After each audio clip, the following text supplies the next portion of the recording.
Yo, what is up, guys?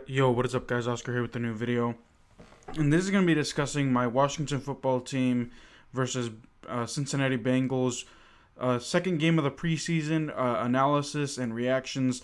Who I think locked up their positions. On this team, on this 53-man roster, and trust me, there are a few, in my opinion, that already show that they really locked up their position today, and if they don't make the roster, then I'll be surprised. But I think, in my opinion, there are a few guys out here on this roster that could that just may have locked up a position or are in good standing and just need to show some stuff in the next few practices and maybe show one more thing in the third preseason game if Ron Rivera puts them out there. So let's go ahead and let's get started. So the first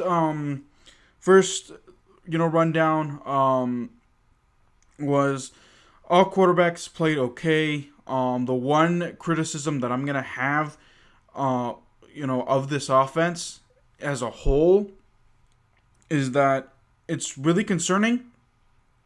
Is that the offense needs to find a way to score touchdowns.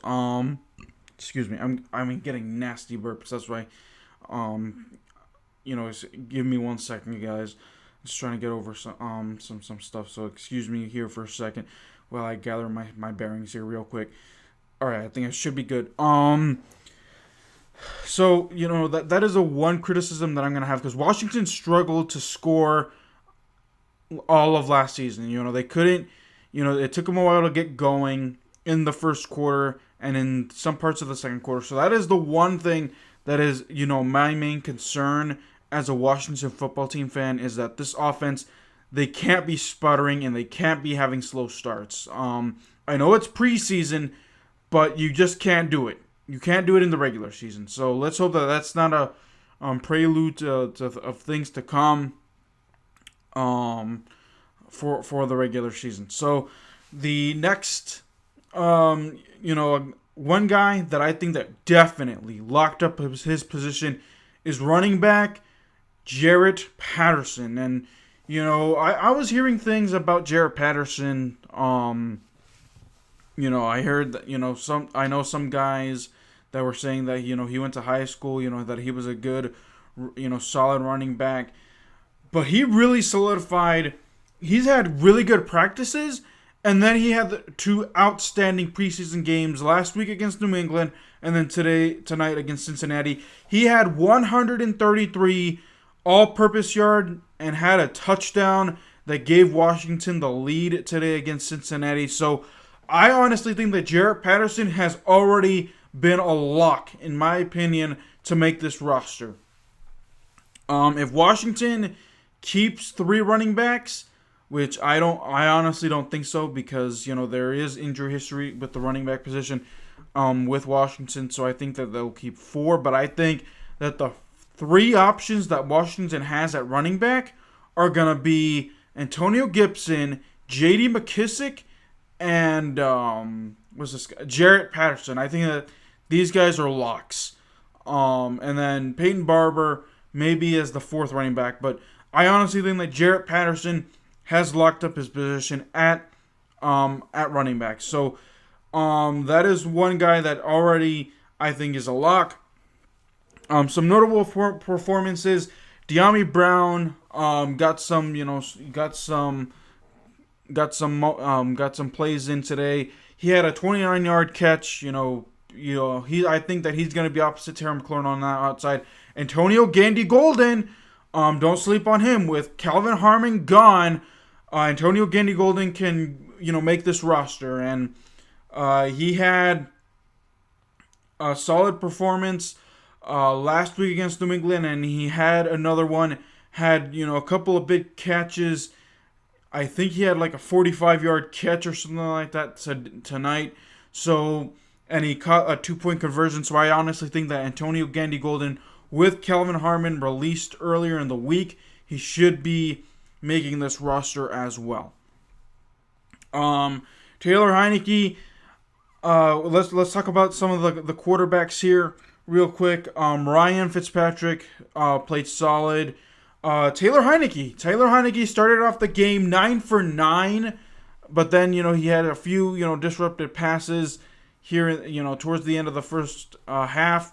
Was given time in the second quarter and in the beginning of the third. So he played solid. He did have a fumble, lost a fumble. So he just got to work on his ball security, because that is something that he struggled with throughout the week. He threw interceptions.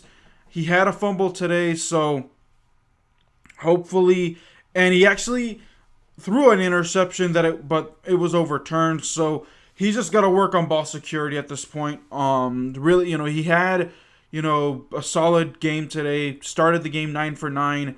Had a few, rushing attempts. So enough about that. Kyle Allen played okay for his first preseason action. Nothing big. He was able to make some throws down. He actually had a throw. He had a deep shot to Steven Sims, but I think Steven Sims got hit, and Steven Sims couldn't make the catch. So, he looked okay. So, enough about the quarterbacks there. Ryan Fitzpatrick is a starter.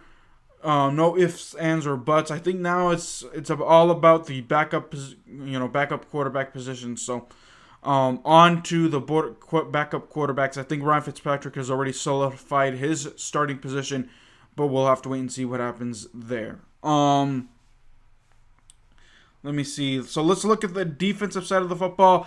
A really solid game for the defense, honestly. The first half was better than the second half. The first half, the entire defense, the secondary looked awesome. Tory McTire played great. Jimmy Moreland had some batted passes. Troy Apke had some batted passes, even though he was responsible for a personal... Was it? No, was it a personal foul? I can't remember if it was a personal foul. No, it was a pass interference. Let me see what else from the secondary. Jimmy Moreland played solidly tonight. Who's that other guy? Plays on the second. Landon Collins. He dropped by and said hello. I can't remember who he hit. But Landon Collins is looking back like he's getting back there, and he's coming back to form off of the torn Achilles, so that's good to see. So there were Jimmy Moreland, Troy Apke, Tory McTire. The whole secondary actually played solidly tonight. In that first half, the whole defense gave up only 2 first downs in that first half altogether, 3 points. So that's good to see.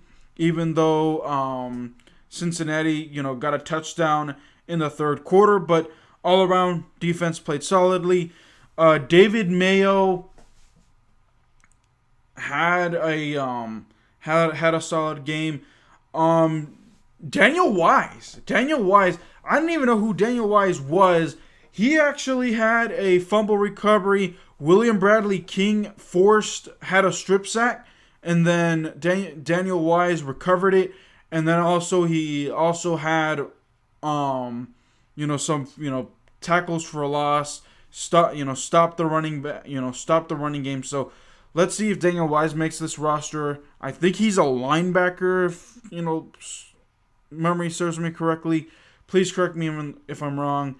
That's what Benjamin St. Juste had some batted passes.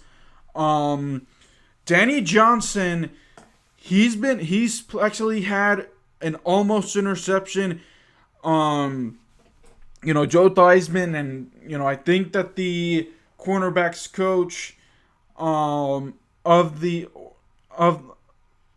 it's the defensive coordinator or the cornerbacks coach of the Washington football team that if they drop interceptions, it's 10 push-ups. So Danny Johnson had a dropped interception that looked easy, and he just dropped it. So 10 push-ups for him whenever he gets back to the locker room. You don't like nice things. So what other performances? Dustin Hopkins, made his 2 kicks today. It sounded, from what I heard, was that, throughout the week that he needed to get used to Cameron Cheeseman. So let's see if, because it is a new long snapper, let's see how long it takes Dustin Hopkins to get used to it. But he did make his 2 kicks today. He missed 2 kicks last week, and I was upset. Every Washington football team fan was upset. But also, I got to understand that, it's a new long snapper, so we'll have to wait and see. If he's garbage through the regular season, then obviously, he's bad. But, we just got to give him some time to get used to that long snapper after having Nick Sundberg for so long. So those were some performances that I noted in preseason game 2. Let me know what you guys think. Was there something that I missed? Do you guys have some criticisms of your own? Let me know in the comments down below. But until then, guys, keep it real. I'll see you guys next time. Peace.